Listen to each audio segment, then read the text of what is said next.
Boa tarde a todos, bem-vindos. Quero começar por agradecer aos nossos convidados a sua presença neste debate. Ana Paula Amendoeira é diretora regional de Cultura do Alentejo. O António Sérgio Delgado é professor na Universidade de Évora e fala-nos a partir de Badajoz. O Eduardo Luciano é vereador da Cultura da Câmara Municipal de Évora e tem abraços a uma candidatura da cidade à Capital Europeia da Cultura 2027. O Rui Horta é coreógrafo e diretor do Centro Coreográfico Espaço do Tempo, em Montemoro Novo, julgo que nos fala de Lisboa. Sim. A proposta deste debate resulta naturalmente da situação que vivemos e das transformações que ela impôs às nossas vidas, em particular às práticas culturais. As primeiras reações do tecido cultural nacional davam conta de uma situação de estrangulamento que se desenhava e que todos conhecemos infelizmente bem. Museus, teatros, cinemas, livrarias, o encerramento geral das entidades e dos agentes culturais, espetáculos cancelados, ruas vazias. Surgiram várias petições e petições de princípio, como a do Teatro Nacional, e depois veio a ser secundada pela lei, que garante que os compromissos das instituições públicas com os agentes se cumpririam. Surgiram iniciativas solidárias aos mais diversos níveis, desde a partilha de recursos aos apoios entre artistas, etc. A pergunta que permanecia e que permanece é qual o futuro da cultura? Quais os futuros da cultura? A singularidade deste momento histórico exige-nos, porém, que se coloque também a situação em perspectiva e que se interroguem as possibilidades do amanhã, as direções em que queremos seguir, as expectativas que ética e esteticamente se nos apresentam. Não se trata de fazer futurologia, mas a pergunta sobre os futuros da cultura comporta uma responsabilidade, a de pensar as culturas do futuro. É para este debate, para debater estas duas faces do problema que estamos hoje aqui. Começaria talvez com o Rui Horta, tem sido uma voz bastante presente no debate público e na difusão deste apelo a manter o setor cultural vivo. Rui, equiparas mesmo num texto teu o setor cultural com o Serviço Nacional de Saúde. É a saúde da democracia que está em jogo? Qual é do teu ponto de vista, o estado das coisas? Olá a todos. É difícil porque tudo isto é novo e é sempre realmente difícil imaginar qual será a consequência. Nós sabemos que de facto vai ser difícil o que virá aí, porque vamos passar por uma crise económica profunda e vamos tentar perceber nas próximas semanas, nos próximos meses, quão profunda ela vai ser. Mas eu creio que em relação ao futuro da cultura, de imediato nós sentimos que ela, aliás, já está a ser extremamente afetada e, portanto, será à primeira vista um futuro difícil, um mau futuro, um futuro com muitas dificuldades, mas eu acho que se nós extrapolarmos para aquilo que é o desenvolvimento desta nossa sociedade e da maneira como nós iremos ter que reagir a esta crise, eu acho que a cultura vai ser convocada. Ou seja, numa primeira fase de fogo arde muita coisa, mas acho que a cultura é sempre a água que acaba por apagar o fogo, demora mais tempo, porque se nós não tivermos cidadãos capacitados e cultos, nós não teremos desenvolvimento, e como estamos numa sociedade cada vez mais desmaterializada, cada vez mais digitalizada, e a sociedade para onde vamos, depois então desta pandemia, vai ser ainda uma sociedade mais fragmentada, mais digitalizada, aqueles que têm capacidade de utilizar a ferramenta digital, ou seja, aqueles que são mais cultos e conseguem usar a ferramenta digital, mas não ser usados pela ferramenta digital, que é importante, e portanto pessoas que têm uma cultura e uma literacia, são pessoas que têm uma vantagem acrescida numa sociedade digital, isso não há a mínima dúvida. E o penso é que, obviamente isto é uma visão da cultura muito utilitária, porque eu acho que a cultura não é um meio para alguma coisa, não é? Para termos dinheiro ou para termos sucesso. Eu acho que a cultura é um fim em si mesmo. Portanto, eu sei que a cultura é um fim. Mas mesmo considerando, e na tua pergunta que futuro para a cultura, eu diria que a longo prazo a cultura é evidentemente uma mais-valia, uma capacitação do próprio utilizador da tecnologia. Se me perguntares se hoje vivemos um processo em que a cultura está numa situação de recuo, ela vai ser convocada, penso eu, nos próximos meses, muito fortemente para aquilo que é a coesão social. Nós não nos podemos esquecer que os teatros, as galerias, os sítios onde existe cultura, onde existe pensamento, são, digamos, as catedrais do século XXI, porque as pessoas, obviamente, necessitam de rituais, mas vão menos à igreja, provavelmente, seguramente, mas vão mais ao shopping e vão mais ao futebol, mas os pontos de rituais de encontro, de reflexão, são, de facto, os locais de cultura. E portanto, eu acho que nós vamos ser convocados para repensarmos esse futuro. E sem tomar muito mais tempo, portanto, eu sou um tipo realista. Normalmente tenho uma visão otimista do mundo, porque acho que nós caímos e levantamos sempre, somos uma espécie sempre em pé. Portanto, eu acho que prevalece sempre o facto de continuarmos. Hoje vivemos até aos 80, antes vivíamos até aos 30. Portanto, há qualquer coisa que no nosso percurso nos faz ir, entre aspas, na boa direção. Apesar do século XX ser um século para esquecer, esperamos que o século XXI seja um pouco menos violento. Mas a sensação que eu tenho é que a cultura será uma parte integrante do próprio discurso político, por uma razão mesmo de sobrevivência do modelo de sociedade em que nós estamos, que é um modelo muito, muito desmaterializado. E, portanto, nesse aspecto tenho uma visão positiva. De imediato será difícil, vai haver cortes, vai haver, obviamente, um ataque enorme a um setor que é sempre o último, porque as pessoas têm que comer, e, portanto, o que vai prevalecer é não estar doente. No fundo, o que prevalece são sempre aquelas condições de abaixo da linha d'água, que são inegociáveis, que é o não ter fome, que é o não ter frio, não ter dor, não ter medo. No fundo, são essas grandes questões. A partir da linha d'água vem o ser feliz, e nessa convocação da felicidade, que não é uma mordomia, a cultura é uma parte essencial. Obrigado, Rui. Ana Paula, naturalmente que a Direção-Geral de Cultura é um organismo docente do Estado, é um organismo descentrado da administração central, né? E, portanto, espelha de alguma maneira as decisões, as posições e a política que o Ministério da Cultura promove. Justamente o Ministério da Cultura teve até agora respostas, umas mais do que outras, que estão à altura da situação. Mas não creio ter visto, não me recordo de ter havido alguma nota sobre um enfoque especial sobre características regionais destas respostas. Em que ponto estamos desse lado? Como é que a região, que ferramentas tem, ou como é que responde do ponto de vista das políticas de Estado, das políticas de cultura, como é que responde a esta situação? Olá a todos, boa tarde.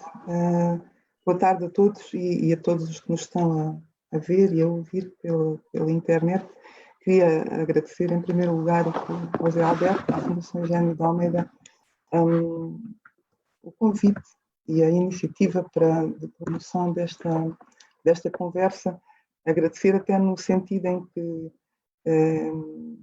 é muito importante que num país da Europa, e até para retomar uma expressão que eu gosto particularmente do Steiner, que nos deixou há pouco tempo, dos cafés da Europa como definidores de uma parte da identidade europeia, os nossos cafés, hoje estamos aqui como se estivéssemos num café, ou com uma possibilidade de discutir uma coisa que para que nós temos pouca utensilagem ainda, ou algum nenhuma. Estamos a viver, como o Rui disse, todos sabemos, é um clichê, é uma muleta já quase do discurso, uma situação nova para toda a gente. E apesar de nós não termos respostas e de estarmos a olhar para um filme, quase uma coisa de ficção, que há 3 meses, se nos puséssemos a pensar nesta situação, todos, se calhar, poderíamos apostar quase a nossa vida em como isto seria impossível de acontecer, e, no entanto, nós estamos a ser protagonistas de uma situação que nunca previmos e que nunca pensámos que fosse possível. E, portanto, não temos respostas. No sentido, eu acho que neste período em que é da nossa natureza tentarmos perceber e apropriarmos-nos do que está a acontecer de alguma forma, no sentido em construirmos uma visão que nos acalme, que nos dê sentido internamente para nós próprios e para aqueles que nos cercam e para o nosso contexto. Todos nós temos essa tendência de, na nossa cabeça, no nosso espírito, construirmos uma apropriação de cada um de nós, ou até coletiva, sobre aquilo que nos está a acontecer. E isso é legítimo, mas ao mesmo tempo que é legítimo, promove todo o tipo de reação, todo o tipo de discurso, todo o tipo de alarmismo, todo o tipo de pessimismo, todo o tipo de otimismo. E, portanto, nós estamos mergulhados numa onda de tantas visões, de tantas opiniões, de tantas previsões, de tantas análises, que eu penso que é um momento. Eu já irei responder à questão que me colocaste, mas queria ainda assim fazer esta nota prévia. Eu penso que é um momento em que, ao contrário de uma certa urgência no sentido de nós corrermos todos a dizer o que é que vai acontecer, como é que vai ser o day after, como é que vamos todos sair daqui, como é que vai tudo mudar, o nosso modo de vida vai mudar, e estarmos numa certa, digamos, corrida de previsão, que é, como eu disse, próprio da nossa natureza, e tem que ser assim para nós darmos algum sentido ao que se está a passar. Mas eu acho que é muito importante que nós façamos um exercício tentemos fazer um exercício de nos virarmos um pouco para aquilo que é o essencial, sobretudo neste período parece que está um mundo suspenso, mas há uma voragem à nossa volta de todos a quererem correr para dizer o que é que vai acontecer e para dizer como é que nós vamos sair daqui. E a realidade é que nós não sabemos. E portanto, eu penso que é muito importante, na minha opinião, acho que é muito importante nós tentarmos, por mais difícil que isso seja, tentarmos, num momento tão difícil em que todos estamos a viver, mas há uns que têm mais dificuldade em viver este momento do que outros, porque isto é também desigual. E eu acho que é importante tentar fazer esse exercício de uma certa lentidão, no bom sentido, quer dizer, de tentarmos ir à essência das coisas e ao chão, ao nosso chão. E nesse sentido, penso que na nossa região, como tu estavas a dizer, portanto, nós, como todos os organismos da cultura, divulgamos e temos estado à disposição de todas as pessoas da área que precisam de alguns esclarecimentos, de alguma ajuda para concorrer àqueles programas nacionais e transversais que foram criados no âmbito governamental e do Ministério da Cultura. Não há portanto, não há programas regionais, digamos assim. Nós, as Direções Regionais de Cultura, temos a nossa missão que está consagrada na lei, portanto, em função disso, temos a nossa atuação no território, e aquilo que fizemos e estamos a fazer, começámos a fazer ainda alguns dias antes da declaração do estado de emergência, foi, em primeiro lugar, ir ao encontro daquelas pessoas. Eu prefiro falar em pessoas do que em estruturas, porque acho que acho que é muito importante a gente manter neste período e noutros, mantermos o nosso léxico, mais abrangente e mais identitário e mais.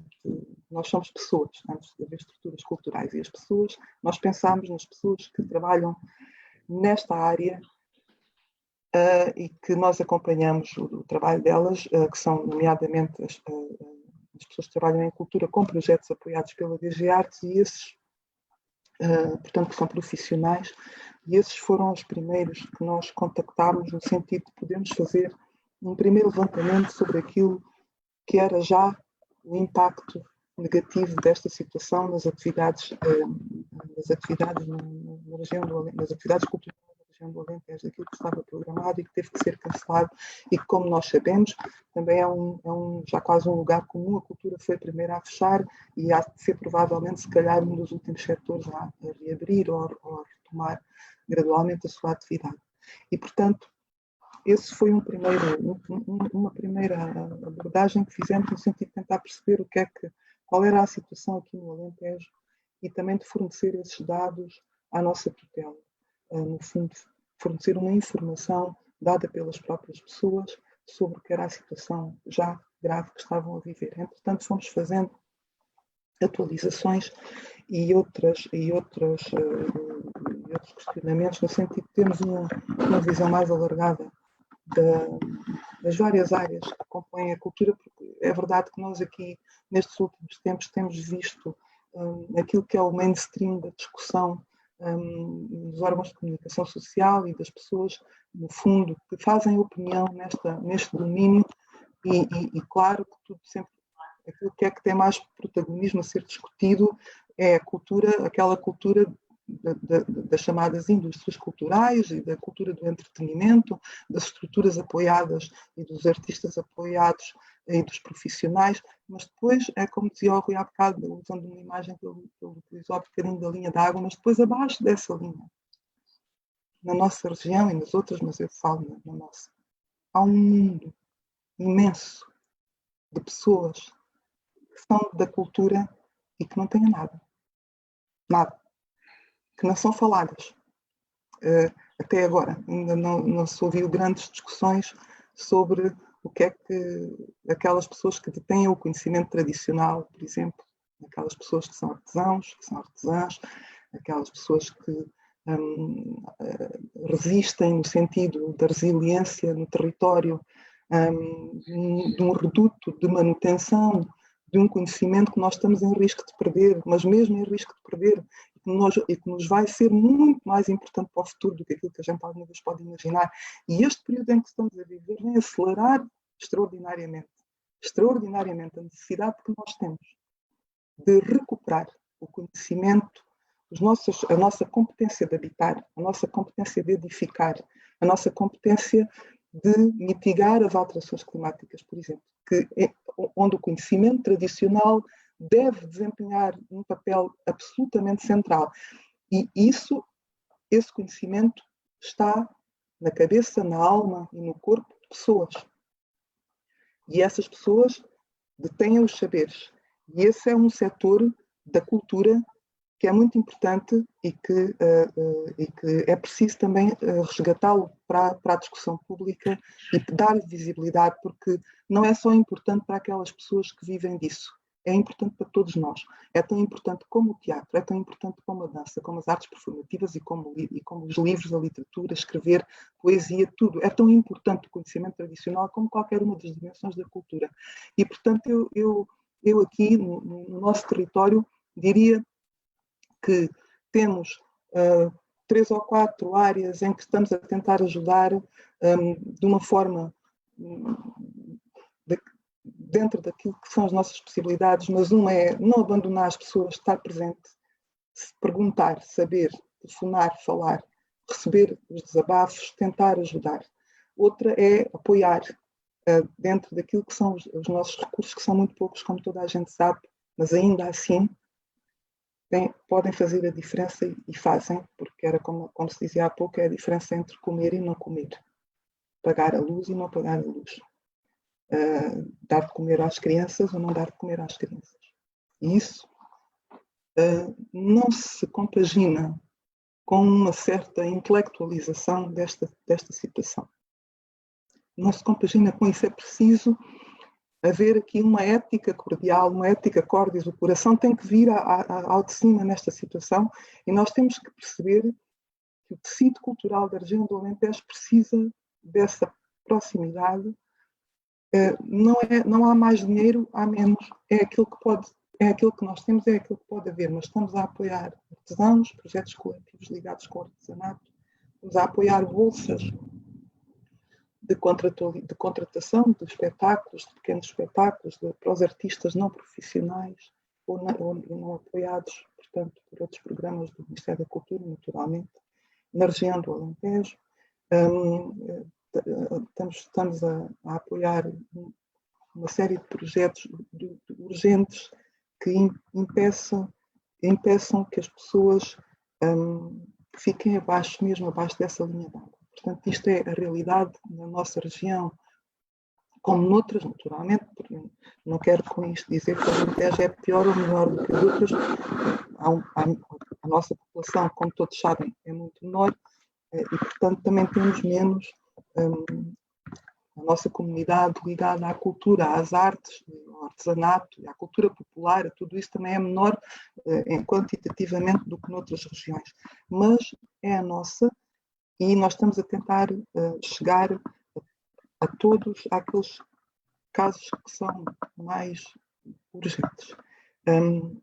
Eu estou a falar mais nestas franjas, porque são aquelas que são sempre menos faladas e porque elas encerram uma espécie de um oxigênio para o nosso território que é absolutamente essencial e que é como os ventiladores. Nós precisamos da ventilação do mundo rural, das periferias do Alentejo, das periferias da cultura no Alentejo, da cultura popular, dos saberes tradicionais. Precisamos de resgatar isso. E eu penso que nesta situação em que nós estamos, há uma coisa, eu não sei se vai ser assim, se não vai, ninguém sabe, mas eu gostava muito que fosse. Eu acho que esta situação acelera brutalmente uma série de processos, mas também desacelera outros pela sua própria natureza, e eu acho que uma das coisas que põe largamente em evidência é a necessidade da política, a necessidade de um certo regresso à política, que é muito útil, muito importante, e que nos garante, digamos, que nós podemos ter também a nossa própria visão do mundo e apropriarmos-nos dele. É a política e as políticas que nos garantem isso, e é que as outras áreas da vida, da sociedade e da economia, do saber, das coletividades e das comunidades possam, de alguma forma, ser coordenadas ou estar submetidas, no bom sentido, àquilo que é o chapéu da política, que é uma coisa que nós perdemos muito nos últimos tempos e que deveríamos aproveitar este período para resgatar também. E a outra é que eu acho que ficou demonstrado também a importância do investimento público, a importância daquilo que é o papel do Estado no sentido do serviço. E a outra também é a importância da transparência, da ética e dessa ética cordis que eu penso que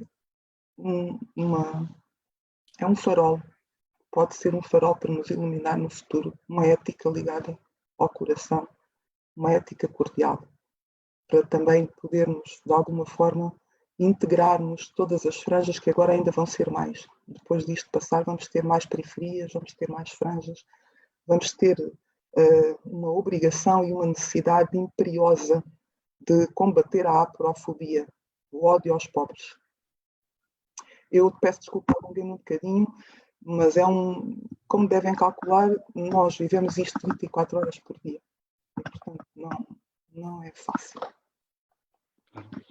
Eu agradeço a tua intervenção longa, mas justamente abrindo muito o espectro de vítimas desta situação e alargando-a com a realidade e com a realidade atenta ao território, justamente uma das razões para este debate, falarmos dessa realidade, desse diagnóstico. Assim, obrigado. António Seixas Delgado, estás em Badajoz, és professor na Universidade de Évora e, como toda a gente saberá mais ou menos, estamos em regimes de ensino à distância e de negociação destas novas formas de mantermos o trabalho a funcionar, as instituições a funcionar, com os ajustes necessários.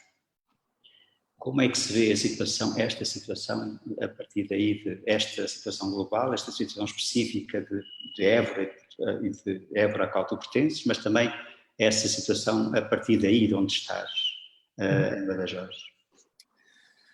Boa tarde a todos. Antes de mais, queria agradecer o convite para estar aqui a partilhar estas ideias com todos. Digamos que estar aqui em Badajoz, na fronteira, permite-me ter acesso a dois mundos nestes dias bastante diferentes, por acaso.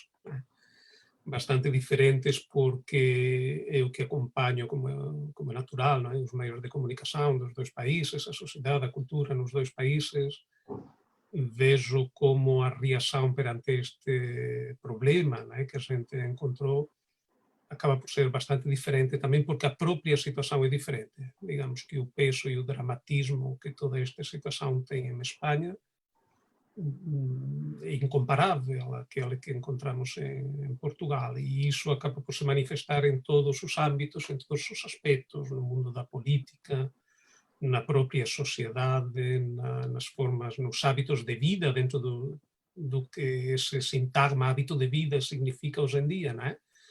Acaba por afetar a tudo. Mas há uma, apesar de tudo, há uma questão que parece semelhante nos dois países, e é no que diz respeito à cultura, que de facto acaba por ser o irmão pobre nesta época, nesta etapa que estamos a viver, não é? A principal coisa que eu queria dizer é que eu tenho pouco para dizer, porque realmente tenho muito para pensar, todos temos muito para pensar, mas ainda pouco para dizer. O nosso mundo mudou radicalmente e imediatamente, praticamente de um dia para outro, e é verdade que temos, como disse a Ana Paula, uma espécie de instinto humano, não é, por tentar perceber tudo e por tentar dar uma resposta imediata a tudo e esta nova situação. Mas eu por vezes tenho a tentação de pensar que o nosso mundo entrou numa espécie de dinâmica de tentar responder a esta nova situação com a mesma imediatez e a mesma radicalidade com que ela surgiu. O mundo mudou de um dia para outro e temos de responder na mesma medida também de um dia para outro. E eu penso que isto não é possível. Não é possível. Não conseguimos dar resposta de um dia para outro. Isto não é apenas uma reflexão no âmbito da cultura, é em todos os âmbitos. No mundo laboral é a mesma coisa. Não estávamos a dar aulas num dia, aulas presenciais, 2 dias a seguir estávamos a dar aulas através da internet. Não é? E é evidente que a nossa resposta não pode ser a mesma. Não pode ser a mesma. Entramos numa espécie de corrida, não é? Todos os dias estamos a ver a corrida que os cientistas estão a protagonizar para encontrar uma vacina, para encontrar uma solução, e nós entramos numa espécie de corrida semelhante para dar resposta, para oferecer a cultura, para mostrar a cultura, para dizer que a cultura continua. E eu acho que é natural, mas acho também um bocado perigoso, acho um terreno vulcânico, não é, por assim dizer, porque estamos a viver uns tempos em que os limites, as fronteiras entre a predição e a profecia são cada vez menos nítidos, são cada vez mais instáveis. E, portanto, penso que nós, que fazemos parte do mundo da cultura, da educação, temos essa responsabilidade, não é, de estabelecer esses limites, de ter cautela e de pensar. Não se pensa de um dia para outro. Talvez um vírus apareça nas nossas vidas de um dia para outro, mas não se consegue pensar de um dia para outro. Mas, ao mesmo tempo, é verdade que temos de comer todos os dias e que as pessoas que vivem da cultura têm de comer todos os dias, não é? E esse é o grande desafio. O mundo mudou radicalmente. Isso todos sabemos. E há um exemplo no nosso mundo da cultura que exemplifica perfeitamente isto, e um exemplo que todos podemos verificar. Não sei se, provavelmente todos já viram um filme norte-americano que tem por aí 8 ou 10 anos, chamado Contágio. Provavelmente já viram. Eu vi há uns tempos e tentei voltar a ver agora, né? Não me lembro do nome do realizador, peço desculpa. Esse filme, que agora é passado por uma plataforma, não vou dizer qual, não é? Pela publicidade, mas por uma plataforma daquelas que todos temos nos nossos televisores. Quando eu vi esse filme, e até há um mês e tal, estava arrumado na gaveta da ficção científica. Era um filme que fazia parte da ficção científica. Hoje em dia, há uma semana, quando eu fui ver o filme de novo, já não era ficção científica. os senhores da plataforma já colocaram o filme no drama. Quero dizer, uma peça cultural muda de género por força e por causa da situação. Este exemplo, para mim, resultou-me especialmente interessante, muito interessante, não é? Como a realidade está a transformar a cultura na base da força, não é? Na base do que se torna já impossível. Eu sou daqueles que pensa que a cultura não é um luxo, que a cultura é necessária. Eu sempre me lembro a um texto de Lorca, de Federico García Lorca, em que ele diz que se ele um dia tivesse a desgraça de não ter dinheiro para viver e uma pessoa nem para comer, e uma pessoa oferecesse um pão, ele diria: prefiro meio pão e um livro. Por quê? Porque com o pão consigo comer, mas com o livro consigo pensar. E comer sem pensar realmente faz parte de um universo, não é? Que provavelmente não é aquele que eu quero, que eu desejo. Eu quero comer, mas quero também pensar. Portanto, penso que a cultura é necessária dentro de como será a cultura do futuro. Tenho aí uma série de ideias que consegui mais ou menos alinhavar. Eu penso, sobretudo, que a cultura do futuro terá de ser democrática, profundamente democrática. Sempre pensamos que estas plataformas virtuais, este mundo online, no qual a cultura entrou de um dia para outro, praticamente. Muitos dos setores entraram de um dia para outro. Sempre pensamos que são plataformas e formatos democratizadores, mas temos de fazer uma profunda reflexão sobre isto, porque não é bem assim. E nos nossos territórios vemos que não é bem assim. Não é? Há muita gente que não tem acesso a essa democratização, não consegue participar. Eu penso que a cultura do futuro deve ser profundamente democrática. Penso também que a cultura do futuro deve ter uma aposta fundamental na qualidade. A partir desta virtualização da entrada da cultura no mundo online, no mundo virtual, o mundo da concorrência mudou. Até há 6 meses ou até há 3 meses, a Netflix era o inimigo da cultura material, o inimigo da cultura presencial. Não é? As pessoas tinham, através das plataformas, o acesso a uma quantidade de informação cultural que permitia que ficassem em casa e não assistir aos espetáculos. Agora, se calhar, a cultura vai ter de aprender do inimigo, não é? Vai ter de aprender as estratégias do inimigo, porque tem de conviver com ela. E temos de comer, as pessoas que vivem da cultura têm de comer todos os dias. E é do inimigo que devemos aprender, porque o inimigo fez muito bem o seu trabalho. Quero também pensar que a cultura, finalmente, nesse futuro imediato, terá de ser profundamente humana. Apesar de viver num mundo globalizado, apesar de ter de lutar contra a frieza destas plataformas, para mim é dificílimo falar e não ver a cara das pessoas que estão a assistir a esta fala, não é? Não ver se estão a sorrir quando eu digo uma piada, ou se estão a dormir ou a ver o telemóvel. Temos de aprender a conviver com isso. E esse é um desafio monumental. E acabo apenas com uma confissão que tem a ver com este ponto da cultura humanizada, ou rehumanizada, não ensimismada, como tantas vezes esteve por culpa de todos nós, provavelmente. Eu passo a vida, como todos, neste período de confinamento, a viver a base da cultura, mas também como devoro cultura. Né? E todos já assistimos a não sei quantas visitas virtuais aos melhores museus do mundo, já lemos aqueles livros que tínhamos para ler e que não conseguíamos porque não tínhamos tempo, agora temos a oportunidade de ler, vimos óperas, as melhores óperas do mundo a partir do ecrã, tivemos teatro a partir do ecrã, e que o teatro pode ser a partir do ecrã, não é? Quero dizer, assistimos a tudo isso, mas eu confesso que a atividade cultural mais importante para mim nesses dias não é essa atividade que eu faço aqui com o ecrã do computador em solidão. A atividade cultural, e sublinho o adjetivo cultural, mais importante para mim cada dia é quando às 8 da tarde abrem as janelas as pessoas todas da minha rua e começam a bater palmas. Essa é a atividade cultural para mim mais importante do dia. e é aquela que me reconforta e me faz encontrarme de novo com um conjunto de pessoas que batem palmas, talvez para demonstrar que estão gratas aos médicos, aos serviços de saúde, mas que afinal batem palmas para dizer que continuam vivos. Todos batemos palmas para dizer que continuamos vivos e que continuamos aqui, não é? E encontrar-me com essas pessoas reconforta-me e faz-me pensar na origem do cultivo, não é? Da palavra cultura enquanto cultivo, nessa bondade desse termo, e que acho que será um desafio para a cultura do futuro voltar a encontrar-se com essas pessoas e com esse sentimento da cultura enquanto coletivo, enquanto sociedade.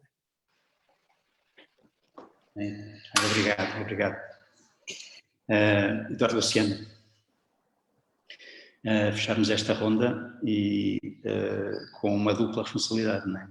Eu deixei no final porque na sua posição tem simultaneamente que olhar para o futuro da cultura, o estado das coisas, mas também que olhar para a cultura do futuro.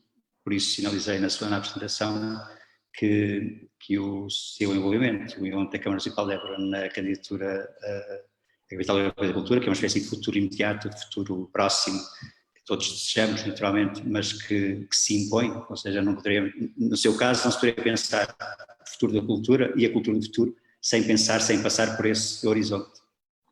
E, portanto, escolhiu no fecho desta ronda para justamente termos esta dupla leitura dos futuros da cultura hoje, mas também das culturas do futuro, dos lugares de horizonte que na sua posição e da sua janela, permita-me a expressão, se vê. Força. Primeiro agradecer à Fundação José de Almeida e ao José Alberto o convite. O som está talvez muito alto, Eduardo. Muito alto? Talvez está a fazer um bocadinho de ruído, agora... Está.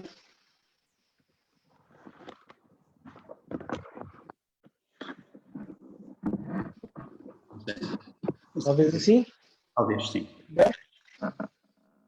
Antes de mais, agradecer à Fundação José de Almeida e ao José Alberto Ferreira o convite para participar neste debate.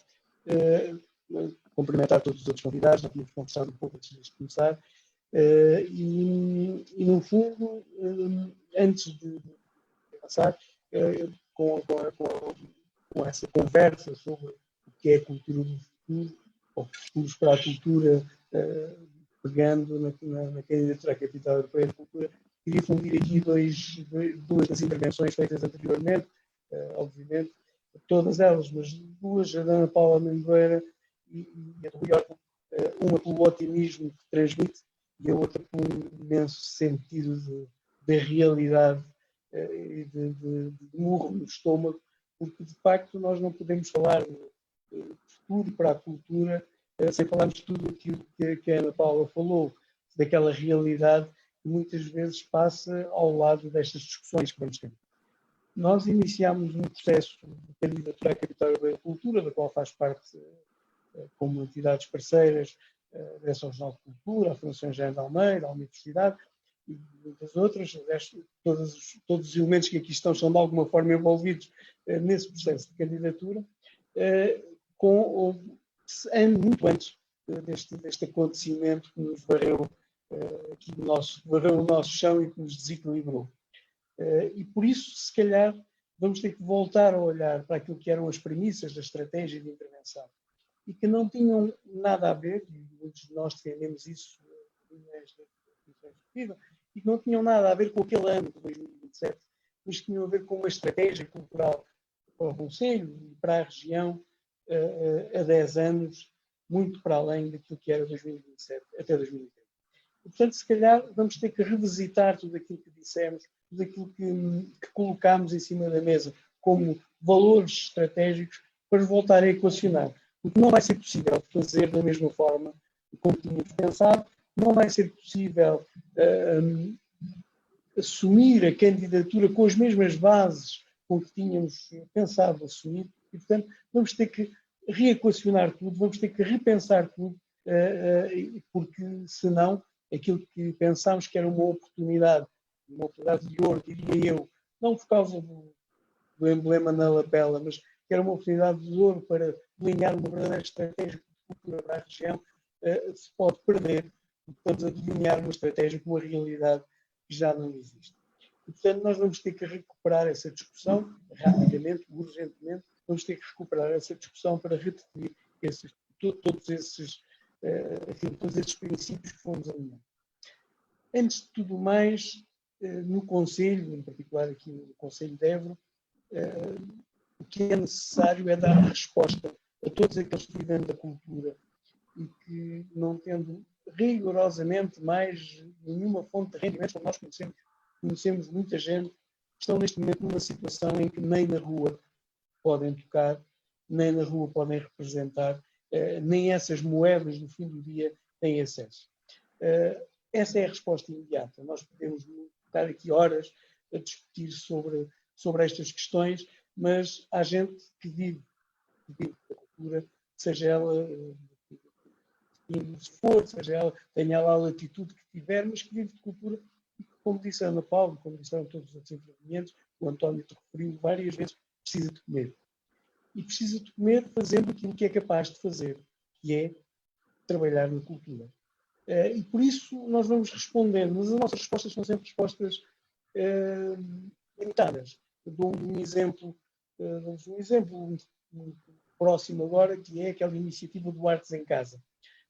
A Câmara Municipal de Évora, a Direção Regional de Cultura, juntaram uns trocos, é disso que estamos a falar, juntaram uns trocos e lançaram uma iniciativa que permite 2,5 dezenas de criadores poderem ser pagos pelo trabalho que fazem. E é disto que estamos a falar, é pagar o trabalho que as pessoas fazem. Não estamos a falar de dar esmola para sobreviverem, para nos divertirem quando os tempos melhorarem, não é disso que estamos a falar de pagar o trabalho que as pessoas fazem. E, portanto, a Câmara, a Direção Regional de Cultura, neste matéria, em momento de emergência, lançou esse programa, o Artes em Casa, com enfim, a participação também de uma projeto local, da Associar, Armazém 8, e isto resolve uma semana, 2 semanas desses criadores, e depois não é possível,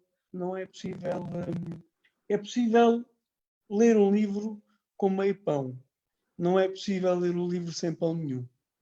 É preciso que neste momento as pessoas que vivem da cultura e que programam cultura e que promovem cultura se unam, de facto esqueçam as suas pequenas divergências que no nosso mundo são imensas. Nós próprios costumamos divergir de nós próprios, portanto são imensas, basta que acordemos de forma diferente no dia seguinte, que esqueçamos isso e que trabalhemos em conjunto nesta ideia de uma ideia de futuro. Uma ideia de que futuro para a cultura? Sabendo certo que sem investimento público não há futuro para a cultura. Pelo menos para a cultura de acesso generalizado. Que se o investimento público diminuir ou se o investimento público não aumentar, aquilo que vai acontecer é que a cultura do entretenimento vai ganhar todo o espaço possível e a cultura que a Ana Paula referiu há pouco, descreveu muito bem, a cultura periférica, vai desaparecer. Porque essa é transmitida de boca em boca, de experiência em experiência, e se não for apoiada agora, neste momento, vai mesmo desaparecer. E essa perda desse lastro cultural vai transformar o nosso futuro numa coisa muito pior do que nós imaginamos. E, portanto, vivemos um tempo muito, muito, muito difícil e muito complicado.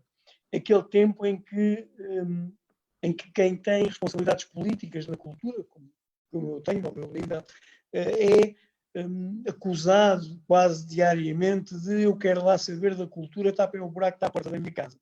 Ou não se gasta um cêntimo em cultura enquanto não se resolver tudo o que há de básico para resolver.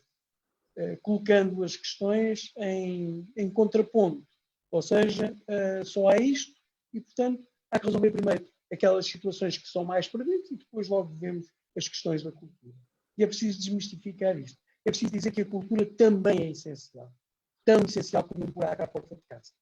É preciso não nos deixarmos levar por esta onda imediatista, esta onda que o medo também promove, para acantonarmos ainda mais aquilo que é a atividade daqueles que trabalham na cultura, e trabalham na cultura, reforço isto, trabalham na cultura. A cultura é trabalho, é produto do trabalho humano. Aqueles que trabalham na cultura não saiam desta crise, que vai agravar desigualdades na cultura, como em todos os outros setores, que vai criar uma instabilidade tal naquilo que são os nossos projetos de futuro, que às vezes vai tornar perfeitamente incomportável a nossa forma de estar e de viver. É preciso este combate firme, de afirmação de que a cultura, não como um veículo, mas como um fim em si mesmo, como disse o Horta, que a cultura é tão essencial como todas as outras coisas da vida e que as pessoas reclamam, e muito bem, pela sua concretização. É preciso isto. Aquilo que vai sair daqui, desta crise que é sanitária, mas também vai ser uma crise económica, uma crise social, e espero bem que não se transforme numa crise de valores que traga de volta aquilo que trouxe as mesmas décadas do século passado. É preciso olhar para isto, para este momento, como um momento de trincheira, quase, de luta por aquilo que é absolutamente essencial na cultura. Se não o fizermos, receio bem, com todo o otimismo que eu acompanho o Rui nas suas palavras, receio bem que percamos aqui umas quantas décadas de desenvolvimento humano e se acelere um processo que, enfim, começa já a dar os seus sinais de avanço de algum obscurantismo. Todos nós sabemos o que foi no século passado. E, portanto, da parte daquilo que são as estruturas municipais, a resposta tem que ser para já imediata.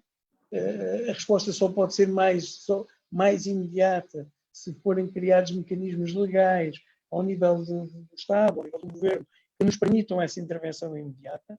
Permitir atribuir subsídios a atividades regulares neste momento era absolutamente essencial, coisa que, como sabem, está dada. Nós podemos atribuir subsídios a projetos e não a atividades regulares.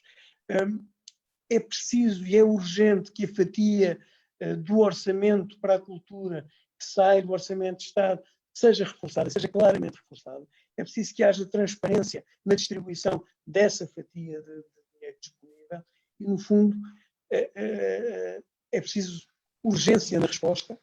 De facto, temos que acelerar os tempos e temos que nos preparar para viver os tempos que vêm ao nível da cultura de forma mais lenta, mais pensada, mais refletida, para que a cultura seja mais acessível e, no fundo, se cumpra aquilo que é aquele preceito constitucional das 4 vertentes da democracia, não é? Democracia política, cultural, económica e social.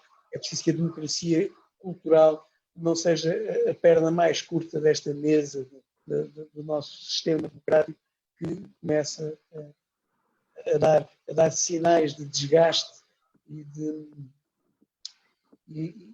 se pôr a jeito para o aproveitamento de algumas teorias mais populistas, de algumas teorias mais fascistas, por não dizer o nome, que é mesmo isto, que começam a levantar a cabeça. E, portanto, aquilo que eu acho, voltando à questão da Capital Europeia da Cultura, é que agora que temos uma equipa de missão constituída, agora que temos gente já a trabalhar no terreno, que é possível, nós temos que reequacionar a estratégia que estávamos a pensar, a estratégia que estávamos a delinear para a Capital Europeia da Cultura. Mantendo aquele eixo de que a candidatura não é uma candidatura a um ano de festivais e de espetáculos e que depois cai o pano e entramos numa enorme ressaca, como aconteceu em várias capitais europeias da cultura para a Europa fora, mantendo esse eixo, mas temos que repensar o que é que nós vamos fazer e propor para a concretização nestes próximos 10 anos, 2020, 2030, para que não se perca nada daquilo que é a cultura da região, para que não se perca nada daquilo que é a identidade da região, incluindo as tais franjas identitárias, peço desculpa, tais franjas culturais ou de cultura mais populares e muito menos discutidas e muito menos visíveis, infelizmente, que a Ana Paula referiu. Portanto, eu acho que nós temos que apontar por aí. não há, como todos dissemos, não conseguimos olhar para a bola de cristal e perceber como é que vai ser o futuro. Mas sabemos que o futuro vai ser diferente, muito diferente daquilo que vivemos. Só para terminar, antes da declaração do estado de emergência, antes da Organização Mundial de Saúde, enfim, decretar o estado de pandemia, discutia-se a questão dos perigos que existem pela municipalização da cultura. Pois bastou, e com todo o mérito que essa discussão tem, da qual eu tenho todo o prazer em ter, porque também não concordo com a municipalização da cultura da forma como ela possa estar a ser feita, mas bastou, e este bastou para entre aspas, a declaração de um estado de emergência, bastou o encerramento de todas as atividades culturais para que os criadores, os agentes culturais, se virassem para aqueles que estão mais próximos, para aqueles que têm a resposta imediata ou não, dependendo das suas possibilidades, mas que têm uma resposta qualquer para dar aos seus concidadãos que trabalham na área da cultura e que são os municípios. E bastou este momento mágico para que a discussão em torno de municipalização ou não da cultura e em que termos passasse para um segundo plano, para que o primeiro plano fosse como é que eu como para poder criar amanhã, para poder cumprir aquilo que é a função social da cultura nesta sociedade. Boa nota essa.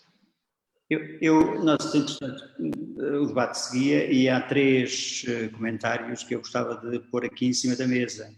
O mais recente é o do começo do fim para o princípio, o mais recente é o do Tiago Freud e sugere pensar ou propor uma aproximação da cultura à educação, finalmente concretizando um desígnio que muitos agentes da área da cultura e de agentes da área da educação e do ensino artístico têm reclamado. O Rui Oliveira Marques coloca uma interrogação, julgo que é quando um pouco do que já se disse, quer no António, quer o Rui Horta, mas talvez mais o António, essa nota sobre a presença agora vertiginosa do digital como forma absoluta ou quase absoluta da prática cultural, à exceção justamente das formas de resistência e dos encontros à janela, que em algumas culturas têm marcado justamente o ritmo da vida das pessoas e do seu confinamento. E a Maria Blachou, que nos sugere uma pergunta um pouco, julgo, no sentido do que a titulação deste debate propunha. Todos temos estes comentários à frente, mas vou lê-lo. Não será esta uma oportunidade para aproveitarmos, para ver o que queremos que mude e como? Não uma reação precipitada, mas sim um período de planeamento? E isso não deveria acontecer agora? Destas 3 perguntas, ou destas 3 vozes externas da gente que está a seguir o debate e que nos propõe estas linhas, não sei se alguém queria pegar numa destas questões em concreto e elaborar um bocadinho sobre elas. Rui, força. Eu gostava de pegar naquilo que dizia agora mesmo a Maria Blachou, nesta pergunta, a questão do planeamento. Isto é mesmo importante. Eu acho que o Eduardo falava há pouco também, nós temos que reequacionar as coisas e aproveitar esta situação, que é dolorosa, obviamente, para construir algo em bases mais sólidas, a todos os níveis e na cultura também, nas políticas culturais, nas prioridades culturais, etc. E, portanto, imediatamente, algo que vem à minha mente é pensarmos que, por exemplo, esta quantidade enorme que há em Portugal de cineteatros recuperados, que são mais de uma centena, 130, 140 em 300 autarquias, uma média quase 2 por uma, 2 autarquias e um teatro. Portanto, na verdade, isto podia ser posto ao serviço para criar uma dinâmica e uma sinergia em que a cultura de facto, por exemplo, muitas das obras estão a ser reprogramadas para os mesmos espaços, estão a ser reprogramadas para outros territórios. Não têm todas que estar naqueles teatros em Lisboa, no Porto, onde estão, que estão absolutamente, neste momento também, entupidos com criação, porque o problema é que estamos a empurrar com a barriga, nós estamos a reprogramar para este ano, quer dizer que para o ano que vem não vai haver nova cultura, há só reprogramações. E, portanto, nós estamos também a criar dinâmicas que empurram o problema de uma forma perniciosa para a frente. E uma das hipóteses, e quando se fala de planeamento, eu, por exemplo, acho que esta é a altura muito clara para se avançar com uma forte rede de cineteatros, com políticas de coesão territorial, em que a cultura está no centro do pensamento. E, portanto, esse planeamento que a Maria falava parece muito interessante.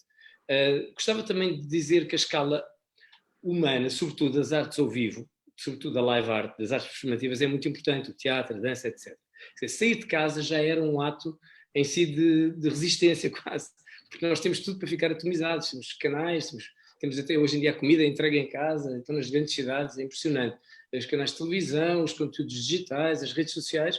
Portanto, o sair de casa para fruir uma obra de arte, no teatro, por exemplo, numa noite fria de inverno, é tudo contra, é mesmo um ato de resistência. Nós temos que ser capazes de criar esta sedução, que temos de ser convocados para a coesão social, porque o lado ritual da cultura é muito importante, que é juntar pessoas a pensar e fazer algo de juntos e não atomizados em casa. Ou seja, nós estamos ligados pelo fenómeno digital, ele é muito útil neste momento, mas há uma relação de corpo a corpo, que tem a ver com a arte ao vivo e que é absolutamente essencial. E isso tem a ver também com a sociedade civil. A sociedade civil vai ser convocada para esta mudança e eu acredito que a cultura vai ser convocada. Ou seja, eu acho que, como dizia há pouco, de imediato, acho que vai vir uma primeira vaga de tsunami, mas depois há sempre uma vaga de refluxo. E como eu há bocado dava essa metáfora, acho que o fogo num primeiro tempo destrói, mas depois a água acaba por apagar e essa calma, eu gostei imenso de ouvir falar do exercício da lentidão, acho que foi a Ana que falou. O exercício da lentidão é quase um título para uma peça, é muito bonito. Mas esta ideia de que a ciência, hoje, se me perguntassem assim, futuro para a cultura, eu gostaria de dar um exemplo diferente. Então, qual é o futuro para a ciência? Aí diremos, obviamente, o futuro para a ciência é enorme, porque de repente a ciência salvou-nos a vida. E as pessoas estão num processo de medo, fundamentalmente, e de repente eu conheço uma cientista que era extraordinária, talvez fui para Nova Iorque ver para a casa dela, Maria de Sousa, muito conhecida. De repente morre uma cientista com Covid há 2 semanas e eu vou ao público e há 80 mil partilhas. Quer dizer, é histórico. Como é que de repente há 80 mil partilhas no jornal da morte de uma cientista, do percurso de uma cientista, e as pessoas estão curiosas? Bom sinal, não é? Portanto, eu acho que a ciência sairá, de algum modo, entre aspas, por cima. Mas temos que pensar que a cultura terá que acompanhar este processo, porque se pensarmos bem, a ciência e a cultura são as ferramentas de descodificação do futuro. Sempre foram na cultura, a filosofia, o pensamento, digamos, o pensamento crítico, mas nas artes, o pensamento criativo.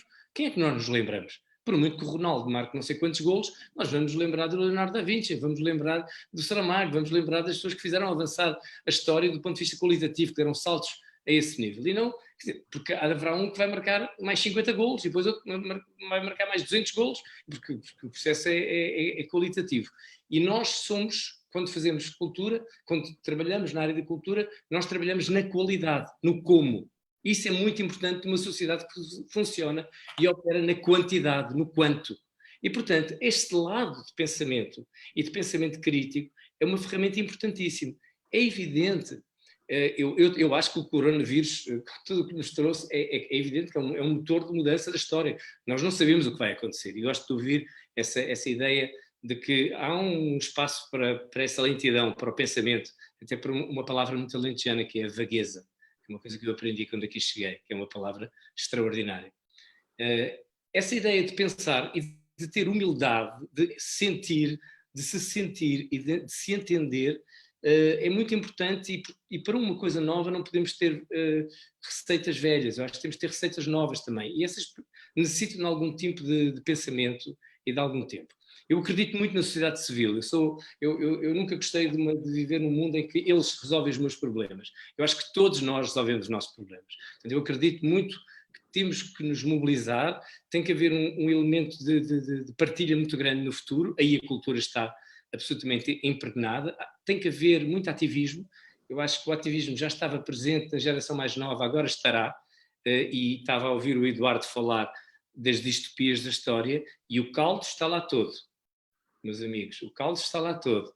Nós tivemos a guerra de 14-18, saímos deprimidos, com um descrédito enorme nas grandes estruturas que nos governavam, depois a seguir um elemento de pobreza enorme, e portanto tivemos uma pandemia em 18 que matou mais gente que a própria guerra, nas trincheiras. O que aconteceu nas trincheiras da Primeira Guerra Mundial é algo indescritível, e na verdade quando o Hitler sobe ao poder, ele primeiro teve ali uns 5%, pensava-se que ainda com o Goebbels ia ter mais e tal, mas que o sobe mesmo é depois da crise de 29 e do crash da Bolsa e da pobreza generalizada.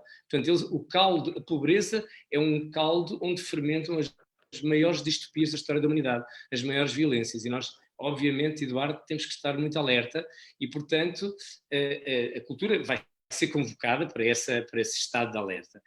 E acredito que, se nós queremos que isto mude, temos que nos convocar nessa qualidade, e essa qualidade é um pensamento que faz parte do nosso pensamento cultural.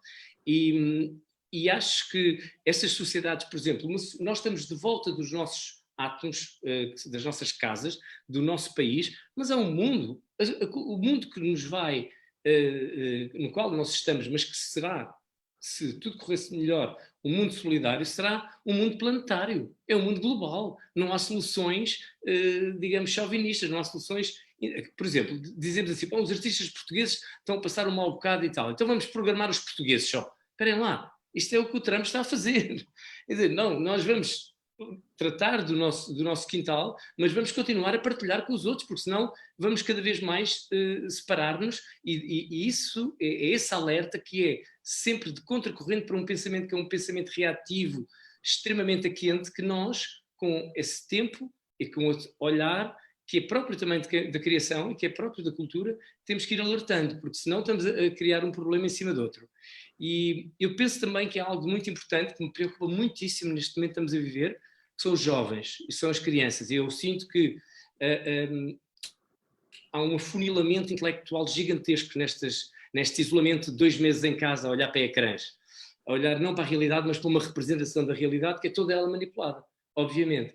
E eu temo que, se nós não abrirmos e não conseguirmos abrir, e acho que este vírus, e espero que haja aqui algum olhar diferente, eu penso que era fundamental abrir as escolas, os miúdos não se infectam, os miúdos, eu tenho pensado muito nisto, tenho também acesso a alguma literatura científica que me apaixona muito, eu acredito que era fundamental, obviamente, enquanto protegemos os mais idosos, libertarmos os setores mais jovens da sociedade, para que eles voltem a... Porque eles, inclusivamente, este vírus é um vírus bonzinho, não é? Isto não é o vírus da pandemia de 18 que matava em 2 dias.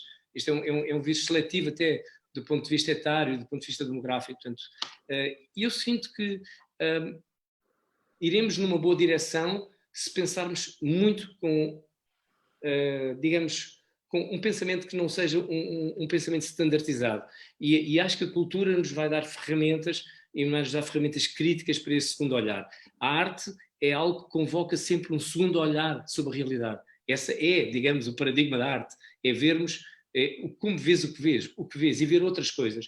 Acho que esse segundo olhar, que é muito próprio daquilo que nós fazemos, que é próprio de uma galeria, de olharmos para uma instalação, para um quadro, para uma escultura, esse segundo olhar vai ser absolutamente necessário, e acho que haverá, obviamente nós estamos num processo imparável, esta crise é um acelerador daquilo que já existia antes, portanto o fenómeno digital e a desmaterialização da sociedade obviamente vai seguir o seu processo. Isto é um enorme acelerador, mas eu acho que temos que ter a capacidade de pensar que isto são apenas ferramentas e que, no fundo, a ferramenta mais importante de todas é a nossa mente, é mais ágil, como dizia o Calvino, não é?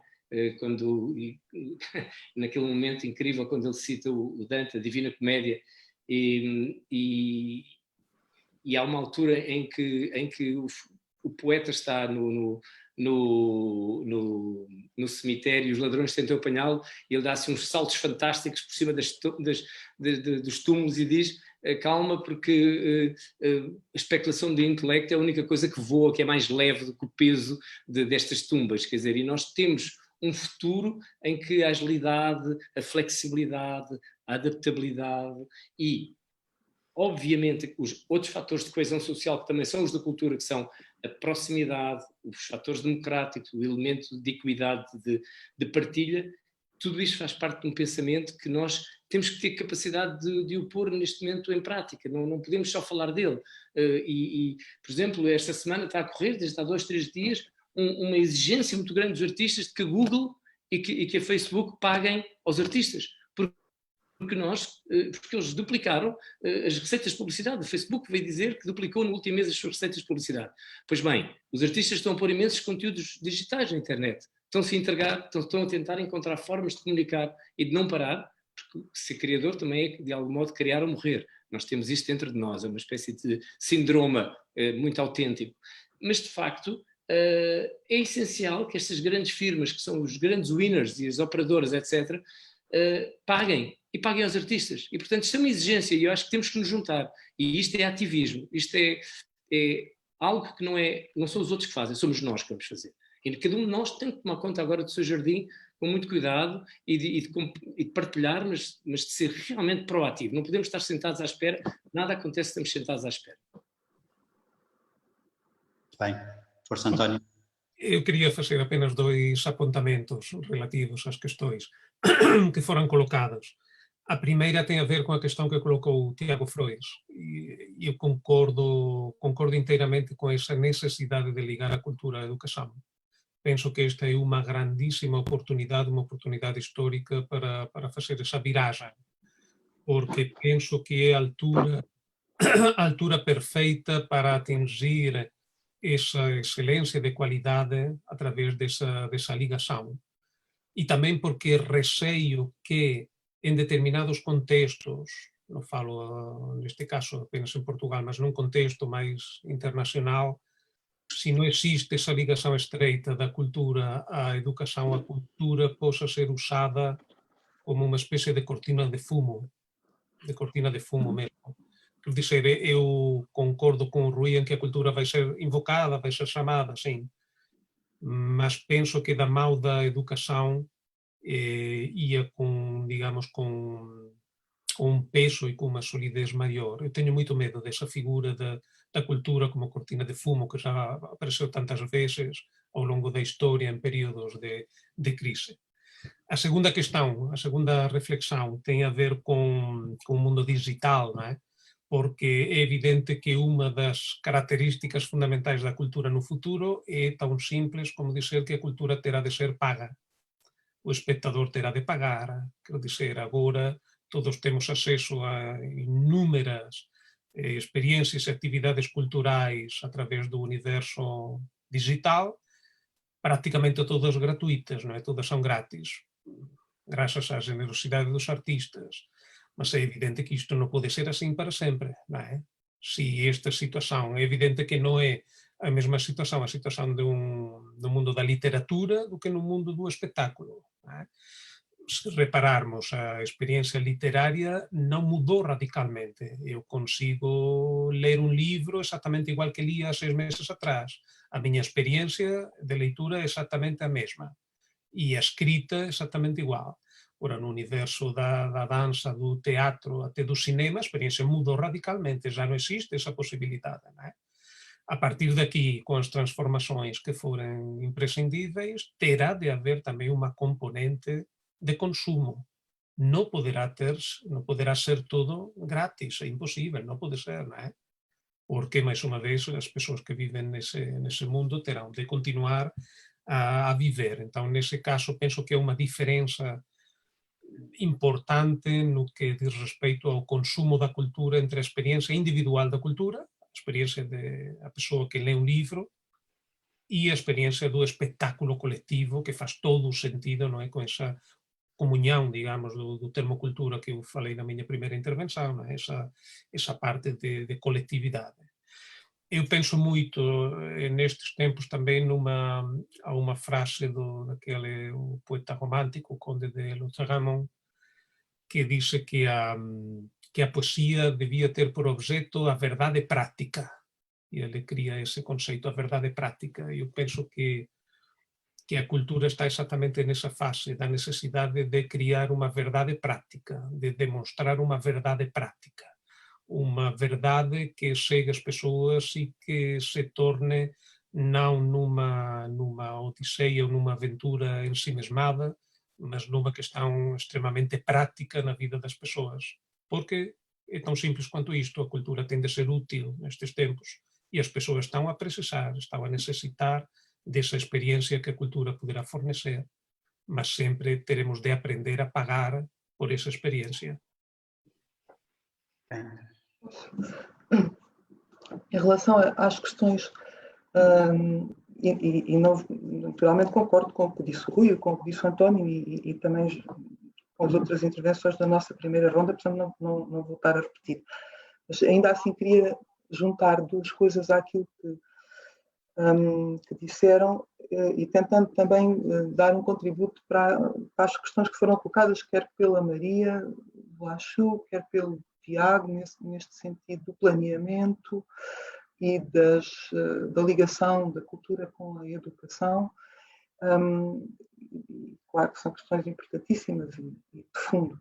No planeamento, eu queria, concordando com o que já foi dito naturalmente, queria juntar uma coisa que é muito importante do meu ponto de vista, é que eu espero sinceramente que sejam revistas. Eu não faço parte daquele grupo de pessoas que acha que vamos viver novamente os 30 gloriosos anos do pós-guerra, por estarmos agora nesta crise e que fazem algum paralelismo entre as décadas que seguiram à Segunda Guerra Mundial e que, no fundo, foi um período edificante e fundador, de alguma forma, e, sobretudo, naquilo que diz respeito à cultura, é importante que se saiba, que se sublinhe, sabe-se, mas que se sublinhe, que é justamente no pós-guerra e por causa de tudo aquilo que se teve que mudar e de se fazer de positivo, que a cultura foi institucionalizada, no sentido em que não havia, nunca tinha havido, nem sequer isso se punha do ponto de vista político, de haver um Ministério da Cultura e, portanto, nós,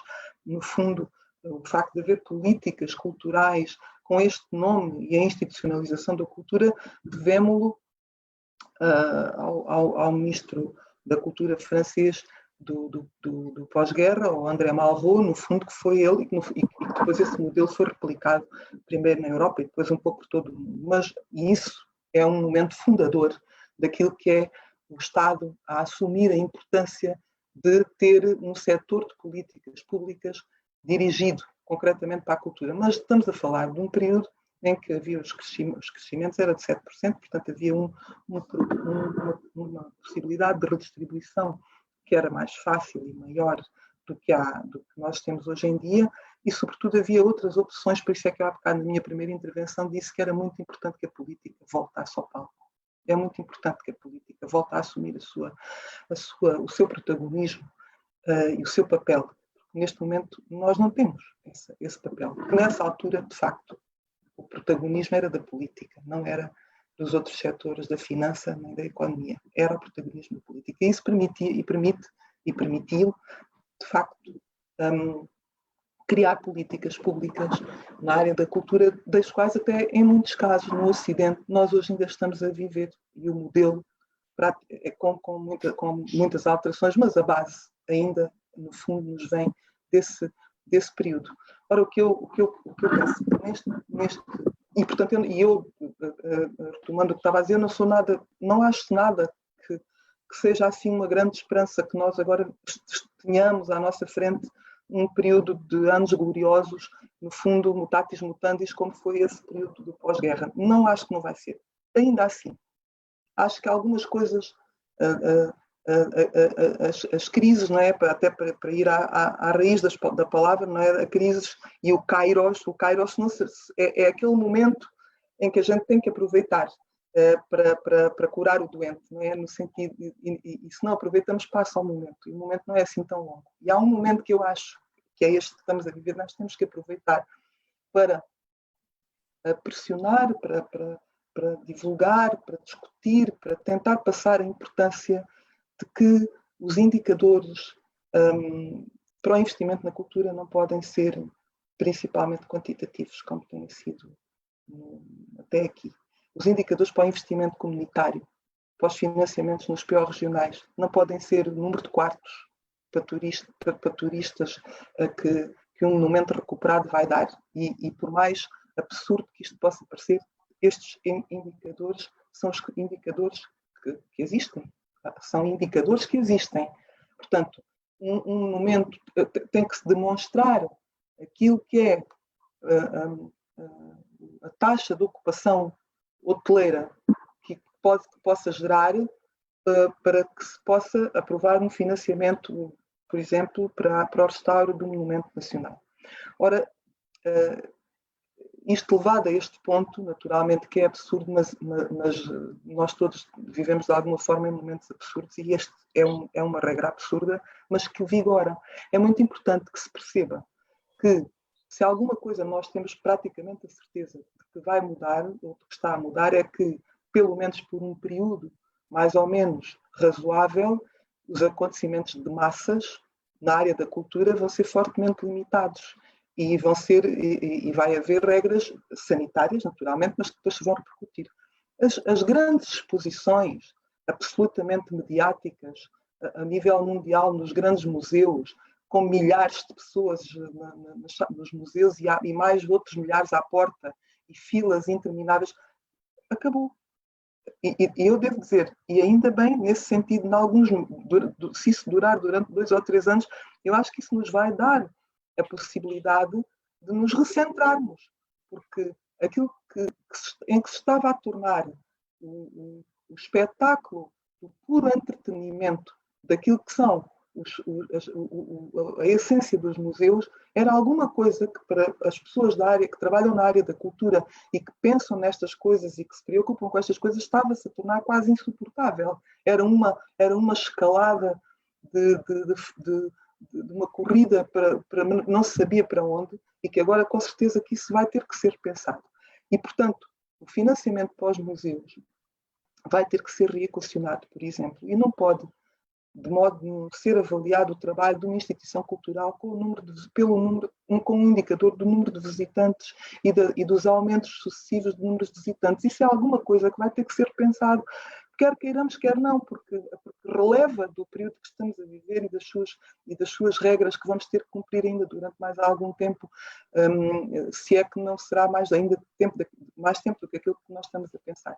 Portanto, eu penso que indicadores quantitativos para aprovar e para decidir investimentos na área da cultura deveriam ser repensados. Nós todos deveríamos dar um contributo para isso, porque tem que haver sempre indicadores, naturalmente, e as coisas têm que ter sempre um critério, e os fundos europeus vão ter que continuar a ser investidos de acordo com o regulamento e com aquelas coisas muito burocratizadas que nós não gostamos, mas tem que ser. Mas eu acho que tem que se repensar isto. Isto é que eu acho que tenho mesmo quase a certeza de que não vai ter futuro, pelo menos nos próximos 2 ou 3 anos é impossível avaliar investimentos com estes indicadores. Outra coisa, e quando estou a falar nos museus, estou apenas a dar um exemplo, porque há muitas outras atividades na área da cultura e nas indústrias culturais e nos monumentos que estão abertos ao público, tudo isso que vão ter que mudar, a sua gestão vai ter que mudar em função desta nova realidade, pelo menos num curto, médio prazo. A outra questão que eu gostava aqui de concordar e também acrescentar aqui mais uma ou duas coisas é sobre a importância óbvia da ligação da educação com a cultura. Mas queria dizer que este é um momento em que nós, felizmente, temos um instrumento importantíssimo feito à nossa disposição, no qual nós estamos a trabalhar, mas ainda não é muito conhecido, não é ainda uma coisa muito conhecida do grande público, mas é um documento extraordinário, é um plano, para ir também à intervenção da Maria Vlachou, é um plano extraordinário do meu ponto de vista, era aquilo que nós estávamos à espera há tanto tempo e a pensar que de facto era aquilo que nós precisávamos para trabalhar e para cruzar no território a cultura e a educação, que é o Plano Nacional das Artes. É um documento comissariado pelo Paulo Pires do Vale, é um documento e um plano com um pensamento estratégico de altíssima qualidade, na minha opinião, que nos dá a possibilidade, é um instrumento que nós temos a felicidade de, neste período, termos à nossa disposição, porque temos tudo ali ao nosso dispor para podermos trabalhar.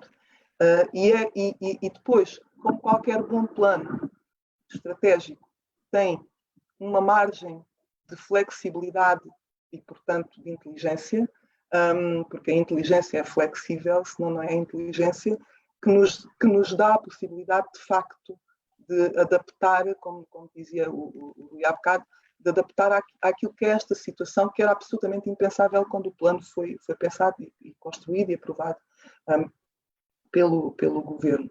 Mas ele adapta-se inteiramente à nossa situação, do meu ponto de vista, e permite-nos aqui, de facto, romper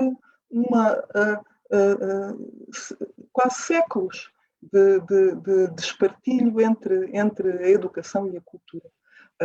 E dá-nos uma esperança. Eu acho que uma grande esperança que nós podemos ter agora neste período do que nos podemos fazer a seguir é este documento. Eu acho que este documento vai sair muito mais forte do que ele era antes desta crise em que nós estamos, antes do estado de emergência, antes da pandemia, porque ele parece que tinha sido feito antes do tempo, digamos assim. Não havia na sociedade ainda, se calhar, um acolhimento como ele merecia.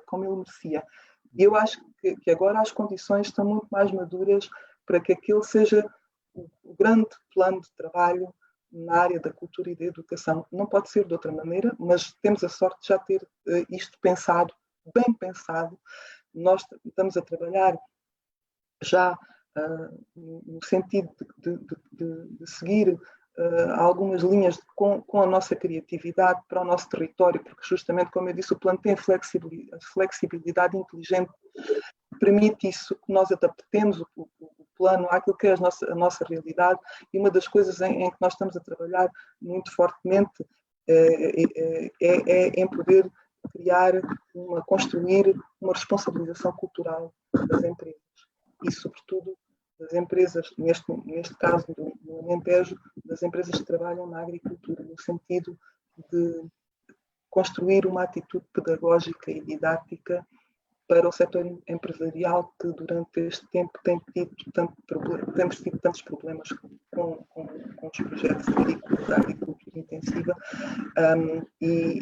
portanto, este Plano Nacional das Artes permite-nos, porque legitima estas ações num plano nacional, portanto, elas não são desgarradas nem desinseridas de outra coisa maior e nem são uma iniciativa apenas de caráter local ou regional, mas são legitimadas por este plano agregador. Portanto, eu queria aqui, apesar de estarmos todos num período muito difícil, eu ter feito uma primeira intervenção que se calhar não foi muito esperançosa, mas porque nós estamos a viver o dia-a-dia, para utilizar aquela frase, na prática a teoria é outra, e portanto quando a gente tem que estar na prática todos os dias, às vezes vamos um bocado, enfim, deixamos-nos ir um bocadinho pelas emoções, porque a situação é muito difícil, mas queria deixar agora nesta segunda ronda também este sinal de esperança naquilo que diz respeito ao planeamento na área da cultura, que eu acho que é aquilo que nos vai permitir também incluir não apenas os grandes criadores culturais, todas as estruturas que estão integradas no nosso sistema, digamos assim, cultural português, da criação artística, da produção, da difusão, mas também daqueles de que eu falei, das franjas e das periferias, e todos têm lugar neste Plano Nacional das Artes. E isso é que eu acho que é absolutamente maravilhoso nesta concepção. Estou à vontade porque eu não estive lá, não participei em nada, portanto estou a elogiar uma coisa, não é elogio em causa própria, e portanto dá-nos a possibilidade, é um plano integrador, e eu acho que é uma boa coisa que nós temos agora, porque temos aqui um instrumento para trabalhar e para sair disto, para tentar sair disto de uma forma mais, se seguirmos e trabalharmos neste sentido, de uma forma mais justa, e de uma forma mais transparente e também mais ética. Eu penso que este plano nos vai permitir isso. Portanto, não posso estar mais de acordo com o que diz o Tiago, mas queria lhe dar esta nota, de facto que é uma coisa que já está em vigor e que nos permite trabalhar. E também queria dizer, porque a pergunta também foi feita por ele, ele faz parte daqueles de quem eu falei que detêm os conhecimentos é um daqueles que tem um projeto, os conhecimentos, por exemplo, dos materiais tradicionais, dos materiais de construção, das técnicas tradicionais construtivas. Não é isto, eu volto a insistir nisto, isto não é uma concepção nem uma ideia passadista, não é uma ideia conservadora, é uma ideia absolutamente revolucionária e vanguardista que nos vai servir para o futuro, para a nossa competência de edificar, para nós sairmos competência de edificar dentro da nossa cultura. Quer dizer, com aquilo que são os nossos conhecimentos, porque não há pior coisa do que nós tentarmos compreender aquilo que nos está a acontecer se não compreendermos o passado e aquilo que está para trás de nós. Não para repetir, mas para atualizar conhecimentos, para os utilizar para o futuro, com aquilo que é o nosso potencial de conhecimento científico e de transferência de tecnologia que nós hoje temos e que nos permite atualizar conhecimentos tradicionais que podem ter uma performance absolutamente diferente e muito melhor do que aquilo que tinham há 100 anos. Agora, continua a ser construir em terra, continua a ser adobe, continua a ser tijolo, continua a ser telha e não é betão, e não é plástico, e não é outro tipo de materiais que são poluidores, que não ajudam nada a combater e a adaptar-nos às alterações climáticas, que é um problema que continua, não é a pandemia. Nós agora descemos um bocadinho os níveis, mas porque paramos, mas depois vai tudo progressivamente continuar o tipo de economia que temos, porque não vai mudar, não é? Pode mudar daqui a muito tempo, mas para já não vai mudar e, portanto, nós precisamos também ter essa preparação e essa preparação, tal como a Unesco já disse em larga medida, com muitos documentos e muitos estudos e muitas investigações que provam isso, uma das melhores maneiras de nós nos adaptarmos às alterações climáticas é através do conhecimento das comunidades tradicionais nos vários pontos diferentes do globo. Cada um tem os seus, eles são desenvolvidos por causa do território e do clima, e por isso é que os conhecimentos vão mudando de um país para o outro, de um território para o outro, de um continente para o outro. Essa é uma base importantíssima para a adaptação às alterações climáticas. Pode parecer que não é cultura, mas é. Sim, Posso? Claro. Bom, duas ou três notas relativamente aos comentários e às questões que foram aqui colocadas. Primeiro, é absolutamente essencial essa integração da cultura e da educação. Aliás, nem sei como é que se pode abordar uma coisa sem outra. Mas parecendo isto óbvio para todos nós, e parecendo isto, acho que não conheço ninguém da área, pelo menos da área da cultura ou da área da educação, para quem isto não seja óbvio, é tão difícil levar à prática no dia-a-dia, é tão difícil de integrar, quer ao nível das políticas nacionais, quer ao nível das políticas municipais. Dou-vos um exemplo, a Câmara Municipal, só o ano passado, e ao fim pelo menos deste ciclo político, ao fim de 6 anos, é que conseguimos um programa, levar à prática um programa entre a Direção da Cultura e a Direção da Educação, um programa que se chamamos Artes à Escola, que permite um conjunto de iniciativas que faz com que os alunos saiam da escola e venham aos sítios onde os criadores, onde os agentes culturais trabalham, para conhecer essa realidade. E, portanto, obviamente, estamos todos de acordo que a questão da cultura e a questão da educação é absolutamente essencial, terem uma estratégia comum e terem um desígnio comum, é extraordinariamente difícil de levar à prática. Concordo com a Ana Paula quando ela refere o Plano Nacional das Artes. É, de facto, parece-me, uma ferramenta e um instrumento absolutamente notável.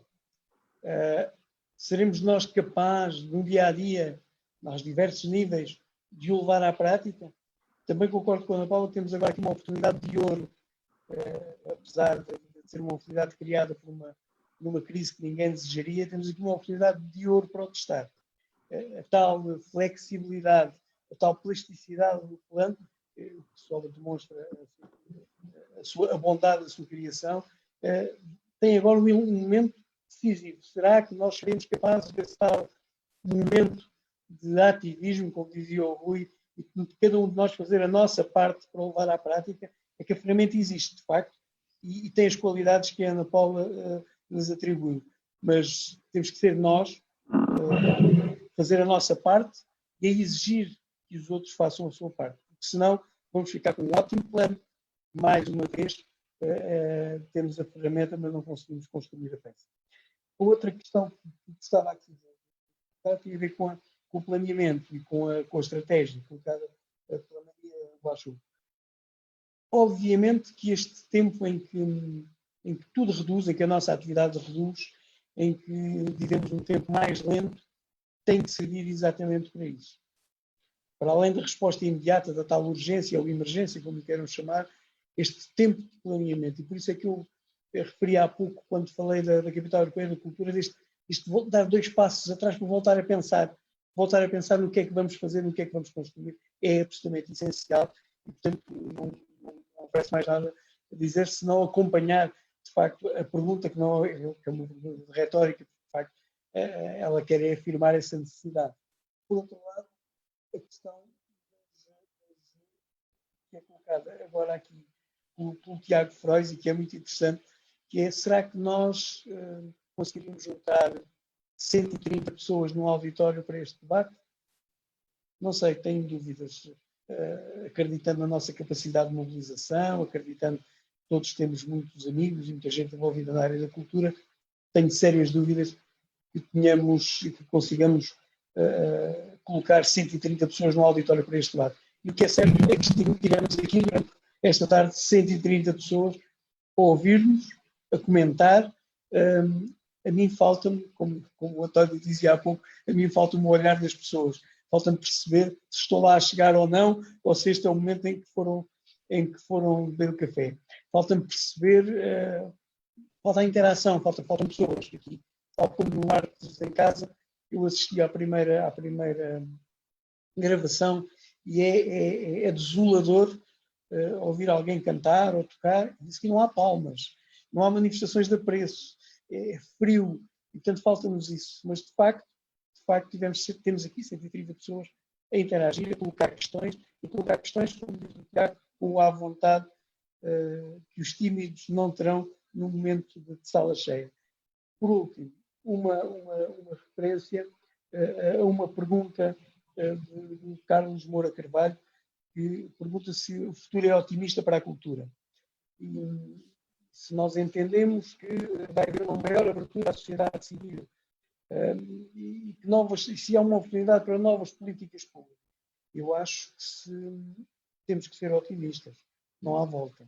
Se o futuro não for otimista para a cultura, também não é otimista para a humanidade. Também não é. É dizer, se nós não assumirmos este otimismo, com todas as dificuldades, se não assumirmos, vamos ser capazes todos de ultrapassar isto de forma criativa, então perdemos toda a noção de otimismo para aquilo que é nosso conceito de humanidade, de seres humanos. E, portanto, a resposta ao Carlos Moura Carvalho é que sim, o futuro tem que ser otimista para a cultura, dê lá por onde der, diria eu. De facto, a questão há uma nova oportunidade para novas políticas públicas. É verdade que é essa nova oportunidade. Mas não podem ser as mesmas políticas públicas. Têm que ser mesmo novas políticas públicas. Porque responder com as mesmas soluções a problemas e contextos completamente diferentes não resulta. Todos nós sabemos isso. Toda a gente sabe isso. E, portanto, é preciso uma nova geração de políticas públicas para a cultura, com novas possibilidades de financiamento, eu insisto nisto, e com, de facto este sublinhado, que só assim podemos continuar a ser otimistas. Uma última nota para algo que o António referiu, que é a questão do pagamento. A questão de que as pessoas, quando consomem cultura, têm que perceber que há trabalho atrás da cultura feito por gente que precisa de comer. E que gente que tem família, que tem filhos, e que precisa de educar, e que precisa... E isso é absolutamente essencial. Num país como o nosso, em que há 50 anos a taxa de analfabetismo era brutal, passar de uma situação em que há um esforço, ainda assim, das instituições públicas em divulgar a cultura de forma ou gratuita ou altamente financiada, ainda assim, eu acho que temos que gradualmente, e trabalhando ao nível da educação, para a necessidade que as pessoas que produzem cultura, que são absolutamente essenciais, vivem e sobrevivem desse seu trabalho, e que esse seu trabalho tem que ser remunerado. Portanto, este é um trabalho essencial que se tem que cruzar não só na nossa atividade do dia-a-dia, na área da cultura, mas em particular na área da educação.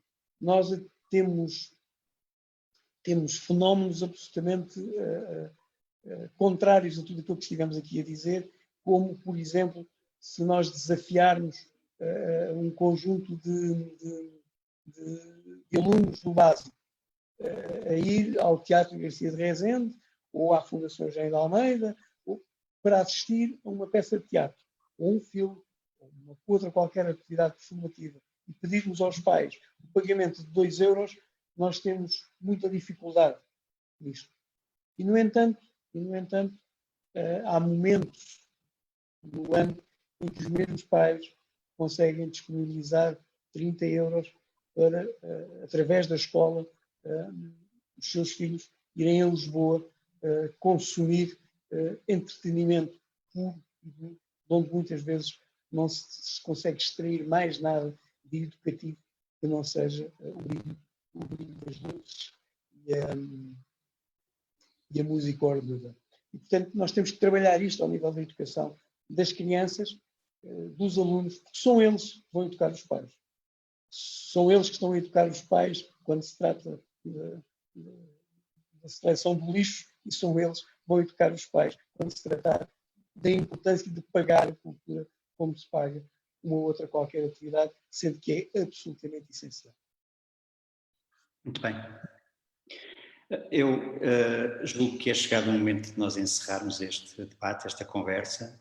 Não, de certo, não chegamos, não temos respostas, mas sabemos, dissemos-lo aqui, mas temos perguntas e temos pensamento. Obrigado, Ana Paula, obrigado, António, obrigado, Eduardo. Obrigada. Obrigado a todos os que estiveram a assistir e que comentaram. Obrigado para todos. E pela visão que partilharam aqui connosco e que partilharam aqui com as pessoas que se juntaram a nós. Obrigado a todos por terem estado presentes. Um abraço, até breve. Um abraço. Obrigado.